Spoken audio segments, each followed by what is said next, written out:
The year is 2075. 10 degrees of global temperature rise have led to the demise of civilization. It is risky to be outside during the day because of how hot it is. Crops have failed and been damaged, there is a lack of food and water, and social order has been disrupted. The few survivors who have managed to survive in this horrific planet are forced to cover their skin with extra clothes, gloves, smocks, and whatever else they can possibly get their hands on. A young woman named Marie, her younger sister Leonie, and lover Philip are traveling through the desolate desert at the beginning of the film. The only thing keeping them out of the dangerous sun is an ancient Volvo wagon with newspaper covering the windows and metal mesh taped to the roof. There is only a very small window left for the driver to see. Although most of the planet has become habitable, there are rumors that the mountains are still lush and green, with plenty of food for everyone. The trio is moving in this direction. They typically rummage through abandoned cars and gas stations in search of extra gas, water, or even food. They even break into restrooms to get water because their condition is that bad. They must remain vigilant at all times for hostile survivors because one mistake could result in their demise. The group splits off after they stumble across a defunct petrol station one day. The women scavenge the buildings for supplies as Philip, the group's leader and guardian, tries to get fuel from the station's subterranean tanks and abandoned cars. The two sisters eventually drain some water from the bathroom water pipes after some searching around. Unluckily, a cloaked mystery man breaks into their car and snatches food and drink as they are focused on their work.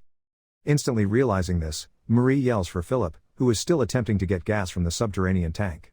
Philip quickly realizes this. The two quickly pursue the hooded man only to discover that their goods have been stolen from the car. When Philip becomes irate, he yells that he is always the one who needs to watch out for them. Soon later, Marie discovers Leonie is gone while she searches for the man. She screams her sister's name in fear, but nobody answers. Then, trembling, she enters the station to hunt for Leonie. She turns around to discover her sister being held hostage by the hooded man. At last he speaks, identifying himself as Tom.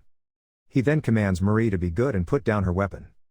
The latter agrees, but Philip suddenly shows up and ambushes the man. They engage in a prolonged struggle during which they exchange powerful blows. However, Philip eventually overcomes his adversary, and the two come to a sort of peace. Tom admits that he is a local mechanic and that he has a fair amount of gas with him in the following scenario. He also informs Philip that the Volvo's engine is not suitable for highly hot climates, making it hard to go over a long distance in it. He does, however, know how to extend its lifespan. He only asks for a can of food and some water in exchange. Philip muses over it for some time before deciding. However, just as they are about to leave, Tom starts talking about the engine once more and how it could break down at any time. Philip decides to include the stranger in their journey because he does not want to take any chances. Two males are better than one, Philip argues to the girls, who are suspicious of the idea.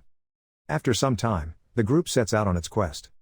They slowly go towards the mountains as they travel down the barren roads. But as they proceed, a massive metal obstruction that is obstructing the road abruptly stops them. The men step outside and attempt to move it, but it simply would not move. Fortunately, they are able to steer the building off the road with the aid of their car. The group experiences a brief moment of joy as a result, which they acknowledge with cheers. They suddenly spot a wrecked automobile a few meters down the hill. The men go down to look for supplies because they think it just crashed. They find the car's owners after searching for a while. It was a French couple.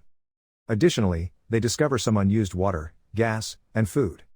Philip commands Marie to bring down some bottles and canisters over his walkie-talkie. She demands that he come alone and get whatever he needs, though. Simply put, Marie doesn't want to leave her sister unattended. When Leonie overhears their discussion, she understands that they view her as a burden. She instructs Marie to continue without her as she locks the car. Despite her continued skepticism, Marie leaves when Philip calls. As soon as they arrive, she and the men begin testing out a French perfume they discovered inside the vehicle. The moment they hear Leonie screaming, the party realizes the roadblock was a trap. As they rapidly up the hill, Marie trips and collapses on the ground. She discovers herself alone in the woods as she awakens. After regaining her composure, Marie continues on the journey with Tom. He explains that by the time he and Philip arrived at the car, it was too late. A group of survivors who feed on cannibalism in this newly discovered horrible realm have already kidnapped Leonie. Marie persuades the group to attempt to release Leonie when they meet up with Philip in the woods. Philip, on the other hand, wants to press on to the mountains because he doesn't want to endanger their lives. Tom notices smoke in the distance and urges the group to investigate as the two are arguing about this. Without wasting any time, the group pursues the smoke and discovers that it is emanating from a sizable fire at a survivors' camp, where Leonie and other prisoners are being held captive and shackled. The group is appalled by what they observe, but Tom devises a strategy. He requests Marie and Philip's assistance in coming up with a distraction. The idea is for him and Philip to rescue Leonie while Marie returns their stolen car by using a Molotov cocktail. Marie nods in agreement right away and drives to their on-the-road automobile. When one of the kidnappers detects a problem, she starts the engine. Tom throws the Molotov cocktail as the man steps forward to be sure. This causes a panic among the bad people, and Marie seizes the chance to start the car while she waits for the two men to show up. Philip, however, decides to abandon the strategy since he is afraid to put his life in danger. So instead of going with Tom, he gets in Marie's car and tells her to go. While driving away in a hurry, Marie keeps requesting to see her sister and Tom. Philip tells a lie about being unable to free Leonie from her bonds and having to leave without her. Philip's foot suffers severe damage in a scuffle with one of the kidnappers during their escape. He advises Marie to give Leonie up as a hopeless case, but she is adamant about saving her. Once they are in a secure area, Marie discovers Philip made no attempt to save her sister.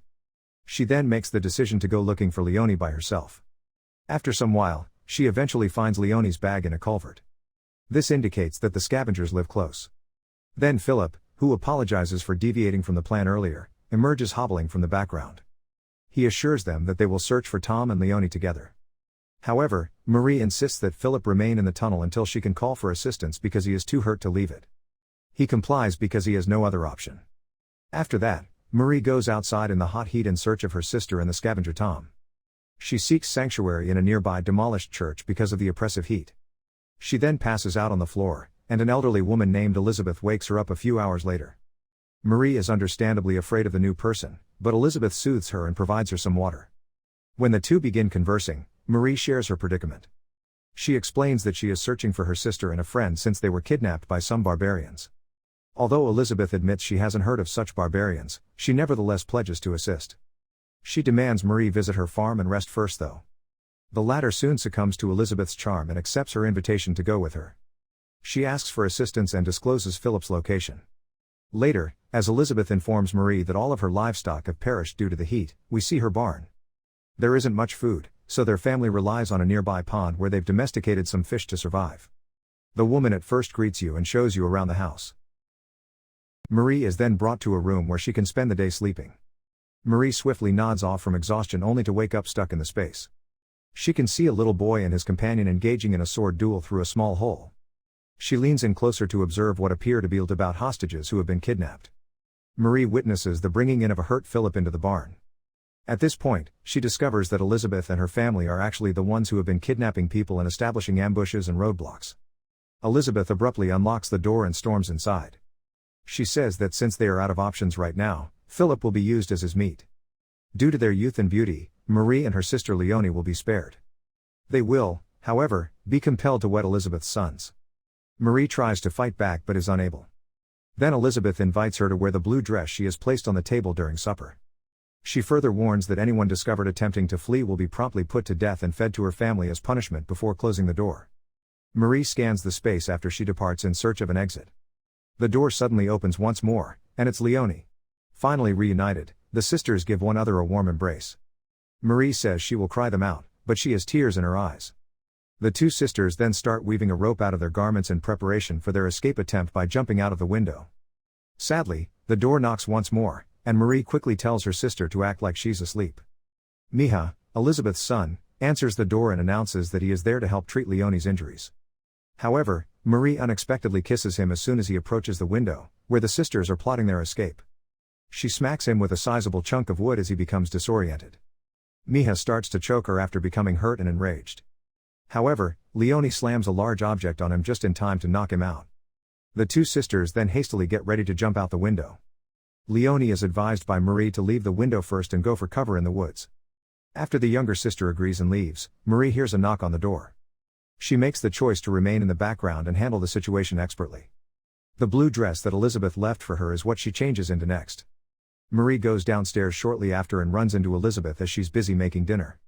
The woman appears content, perhaps because Marie is settling in. She replies to Elizabeth when questioned about Miha that he is currently tending to Leonie's wounds. The entire cannibal family of Elizabeth is gathered for dinner in the kitchen, where she is then led. They say some ominous chants before preparing to devour human flesh.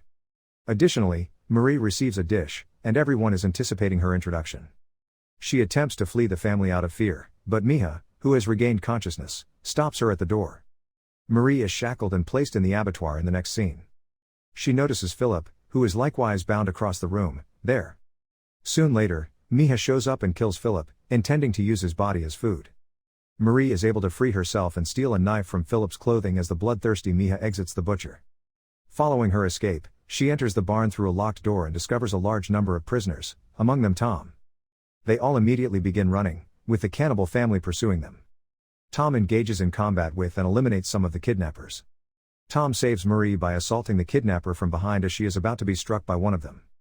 Marie is able to escape and flee through the woods in search of her sister as the men struggle for their life. She eventually locates Leni, but she is restrained by Elizabeth and one of her sons. The elderly woman then confronts Marie and claims that she believes Marie to be unique. They now want to take Leonie with them so that she can start a family by wed to one of Elizabeth's sons. Marie keeps her composure and waits for a chance. She seizes the opportunity to stab the woman with the earlier knife as she gets close. Elizabeth's son is grieving while Marie frees Leonie and flees. After that, the two sisters leave with Tom to the mountains, where they can find cool areas and water drips. They also notice birds in the sky. The group then scans a garden of hills over the ridge in the hopes of finding greater fortune there. However, all they can see is more decrepit and dry wasteland down in the valley. And the movie ends here.